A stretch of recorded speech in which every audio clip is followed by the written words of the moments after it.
আসসালামু আলাইকুম। আশা করি আপনারা সবাই ভালো আছেন। তো আজকে রান্না করব খিচুড়ি। খিচুড়ির সাথে গরুর গোশত বোনা থাকবে। চট করে খিচুড়ি রান্নার একটা আয়োজন করে নিলাম বৃষ্টির দিনে, যেহেতু ফ্যামিলির সবাই পছন্দ করে। আর খিচুড়ির কথা বললেই তো শুরু করে দিই, কারণ ঝটপট করে রান্না করা যায় ডালো চালু উতরায়। যেই সব ফ্যামিলিতে খিচুড়ি খেতে পছন্দ করে আপুরা, বললেই তাড়াহুড়া করে রান্না করে ফেলবেন, কারণ খিচুড়ি রান্নাতে তেমন একটা সময় লাগে না। ডাল চাল একসাথে মিক্স করে খালি রান্না রেডি করে দিলেই হয়। খুব ভালো লাগে খিচুড়ি খেতে, বিশেষ করে বৃষ্টির দিনে। হয় মুরগির গোশত, না হয় গরুর গোশত দিয়ে যে কোনো তরকারি একটা হলেই হচ্ছে, সাথে বেগুন ভাজি হলে আরও ভালো হয়।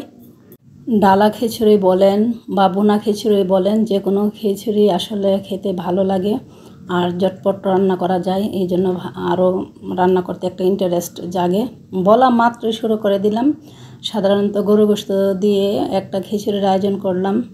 ফ্যামিলির সবাই যদি প্রতিদিন খিচুড়ি খেতে চাইতো তাহলেও রান্না করতাম, কারণ মুরগির গোশত দিয়েও খাওয়া যায়, গরু গোশত দিয়েও খাওয়া যায়, ডিম বোনা দিয়েও খাওয়া যায়, তারপর বেগুন ভাজি দিয়েও খাওয়া যায়। এই জন্য মানে রান্নার একটা অন্যরকম একটা আয়োজন মনে হয়, ঝামেলাবিহীন মনে হয় আর কি।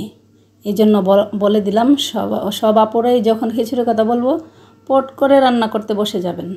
খিচুড়ি রান্না করতে কোনো ঝামেলাই আমার কাছে মনে হয় না, কেননা খুব সহজে ডাল চাল একসাথে দিয়ে রান্না করা যায়। এটা সিদ্ধ চাল দিয়ে করা যায়, আবার ফ্লাওয়ার চাল দিয়েও রান্না করা যায়। এই জন্য আর কি ভালো লাগে।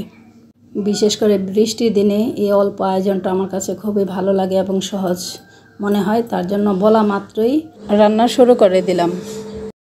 যারা খিচুড়ি খেতে পছন্দ করেন তাদেরকে যদি দিতে পারতাম আসলে খুব ভালো লাগতো। তাদেরকে ছাড়া খাওয়াটা আসলে জমে না। আর খিচুড়ি কিন্তু অল্প মানুষে খাওয়া ভালো লাগে না, বেশি মানুষ একসাথে হলে খেতে পারলে বেশি ভালো লাগে।